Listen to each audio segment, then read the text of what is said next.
was an August game against the Blue Jays. And I'll never forget it. He's sitting in his chaise lounge looking at a big video screen or TV.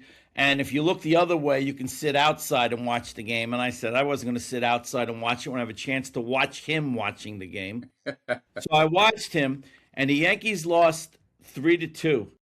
And during that game, Lofton was playing right field instead of Sheffield.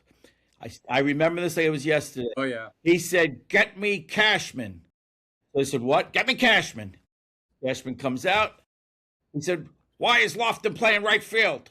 And he says, "Well, I think Joe's playing for the big." He goes, "I didn't ask you what Joe is doing. I want you to know from you why."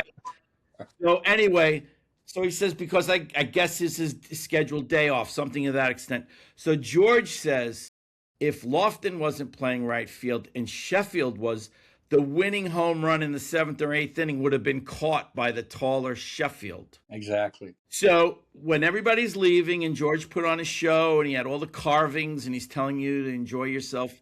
So the late Congressman Guy Molinari was there.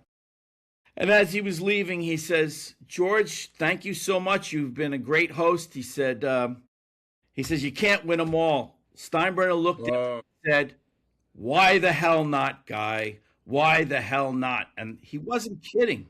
No, he wasn't kidding. That's who he was. And it was just like the Larry David character. Just like, and I've talked to Larry David about it, and the one thing that really stuck with me with George was this was the old Yankee Stadium, and I'm in the room where you come and get tickets, by the players' parking lot. I was there early for some reason. George comes down, tries to get a soda out of the machine. The soda machine doesn't work. He loses his money. He goes ballistic. He tells the two guys there, "Hey, if this soda machine isn't out of here, and there's not a new soda machine in here by the time I get back, you're both fired." And what happens? He goes to lunch. These guys get on it. They get a truck. They hire up. They get a new truck. By the time George came back, there was a new soda machine. Players with soda machines, said George. You better, if I'm putting in coins, you better produce. And he doesn't want to hear any excuses.